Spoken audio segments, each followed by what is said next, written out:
The difference between a normal render and a professional one usually comes down to just one thing, which is lighting. And in this animation, most of the looks is actually coming from the lighting setup. So in this video, I'll show you exactly how I set up the lighting for this product and how you can use the same setup in your renders too. But first, let's take a look at the final results.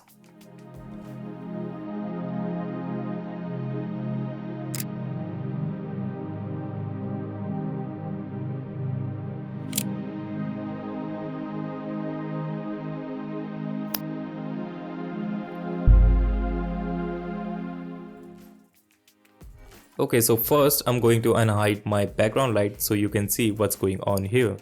Now this setup is actually pretty simple, but it already gives much more premium looks. I placed an area light facing the background so it only affects the background and not the model. And that also why the background is placed far away from the product.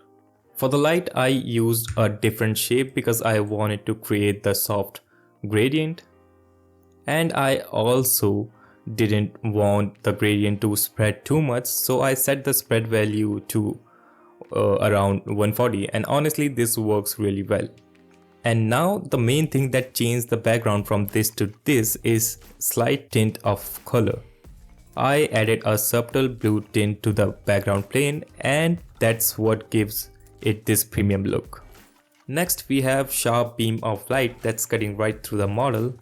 Let me quickly unhide the light so you can see what's going on. For this I used an area light again, but this time I kept the intensity pretty low. And I also reduced the spread value, which is pretty obvious because with the higher spread the light was spilling too much and losing the sharp look. The goal here was to create the clean focus beam of light. This is what gives that cinematic feel to the render. One more important thing that really helped me achieve this look is the scale of the model. I scaled the model to real world dimension, and after that controlling the light became much easier. So definitely make sure your scale is correct. It makes the huge difference. Lastly, we don't want the viewers to struggle to see what's happening in the dark areas. So I added a fill light. I placed it in the same direction as the sharp beam light. This helps soften the shadows without ruining the overall look. Now you might think that we are done here, but we can push this even further. One thing that really helps is contrast. So in the render settings, I changed the look from base to high contrast, and you can also use medium contrast. It depends on your preferences. And yeah, that's basically how I lit up this scene.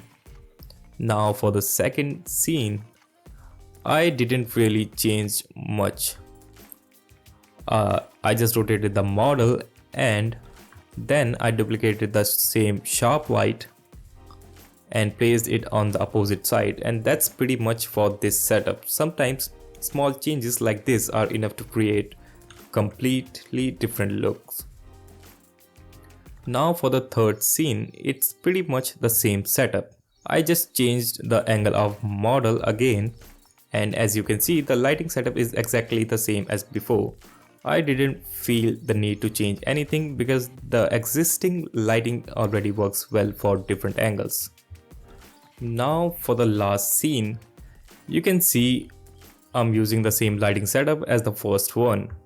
And overall, I have kept just one lighting setup for all the different shots, which helps maintain consistency across the animation.